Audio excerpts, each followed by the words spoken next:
Thank you very much, Mr. Stradom, and thank you for all of your calls that you have been dialing in, asking questions and pieces of advice, of course, about retirement, which is our financial topic today with certified financial planner Grant van Zyl. Now, Melanie is one of the people that call us from Rustenburg, saying that she's 50 years old. She's recently undergone a sequestration, has a small annuity to go with right now, and she's looking for advice on what to do. And then another lady who said she has grandchildren, 3 of them. She's 68, grandchildren are 9, 4, and 2, and she's looking to save money for them. So let's quickly address that question by asking exactly how much should we be looking to put away? Yeah, so to answer that question, if I said to you there's this old philosophy of you putting 10% of your income away for retirement or for savings, so let's deal with that a little bit. So if I say, Kat, today I'm going to take 90% of your income away, and let's say you don't have your major expenses, you don't have a car payment, you don't have a house payment, would you be able to live off 10% of your income? Or just 10% of my income? It would be very, okay, well, if you don't have those major costs,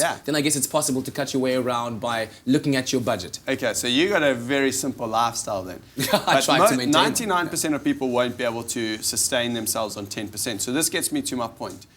10% should be the bare minimum. It shouldn't be the target that you're actually reaching at. So I think you should be looking at the 30 to 40% of your money every single month going towards an asset that's going to be growing in above inflation on a monthly basis. And what is that kind of vehicle that you would prescribe? So the very first vehicle I would start looking at is a retirement annuity. The reason being is there's 27.5% of that is tax deductible. So you're getting a major advantage there. You're not just saving money, you're saving money on tax. But you also need to make sure that you're getting a proper certified financial planner to make sure that you are getting the right retirement annuity, because there's so many out there today. You want to get one that's based on fees and not on commission at the end of the day. Okay. And then we also had another caller who said that they'd been retrenched. Yeah. And now obviously the situation is very difficult because you almost can no longer think about future retirement because now retirement has come to you in the sense of the word. What would you suggest as a possible solution to it? Yeah, so if that person's been retrenched and they've got a pension fund,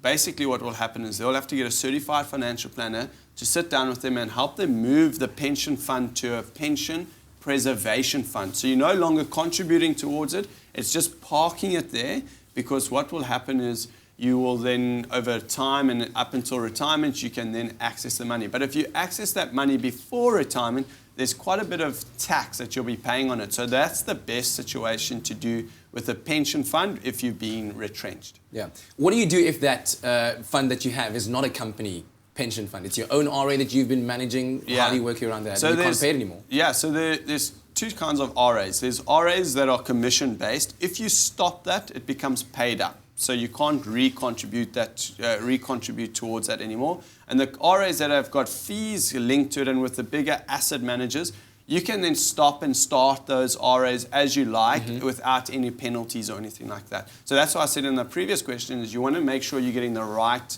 retirement annuity vehicle. Yeah, so I guess at the end of the day, contacting a certified financial planner who will help you maneuver those funds into the right kind of preservation fund to help you moving forward is the best way to go about it. Totally, yeah. Yo, sir.